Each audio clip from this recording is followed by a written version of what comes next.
you wouldn't have thought that those mountains are like very steep, and it's not like you can just walk there. It's mostly mud and stones and slippery. So I went down to the camera once, pressed record on my ambisonic microphone, and then went straight up and just chilled at the street for like an hour and just let the takes run through. We had like, I don't know, 10 takes, so a lot of data was collected. But I realized when I went down the slopes and fell down, I don't know, twice, nearly rolling over everything, I realized, okay, maybe I just stay here and make it work.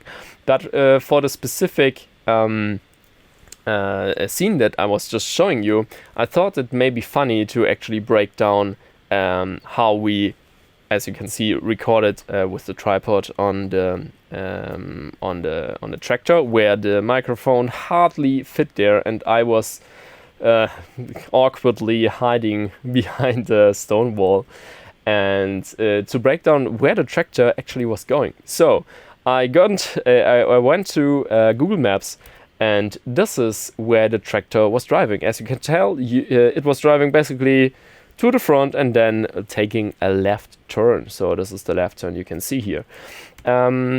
This is where the client and the DOP and the director were hiding, so there were like some bushes, and I would usually also stand there. But as you can tell, as soon as the tractor was driving around the corner where there's literally mountain, so stone, where you can't just simply transmit through, I figured, okay, I have to stand somewhere else. So I was actually standing right in the middle of the corner, so that I could transmit from beginning to the end.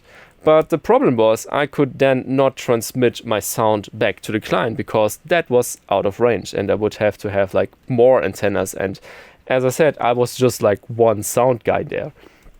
So this didn't really work, and the client and director, there were like 8 people who had to hear what I was hearing. So that was another topic.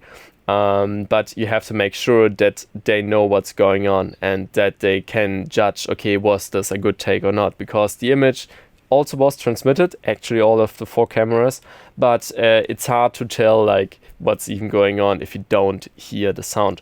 So what the video guys were doing, they were transmitting the video with a receiver and transmitting in again with something called, what's it called again? With something called Teradek, which is a wireless video transmission thing, and they had like a receiver and could send it way further than I could do with my sound. But the good thing about the technology is you can not only transmit 4 video channels of HD, you can also transmit sound. So what I did basically was receive the sound that was coming from the tractor and passing by, also like the ambisonics and the radio mics. I was collecting that on my mixer, mixing it, then sending it back to the tractor, where the tractor was sending the video to the video road and then sending everything to the client. So this was kind of how the sound had to be transmitted to be listened to during the recording. So what I want to show with this scenario is that the recording itself may not be like super extreme, but everything else that needed to happen for half a day to make the scene work kind of was. So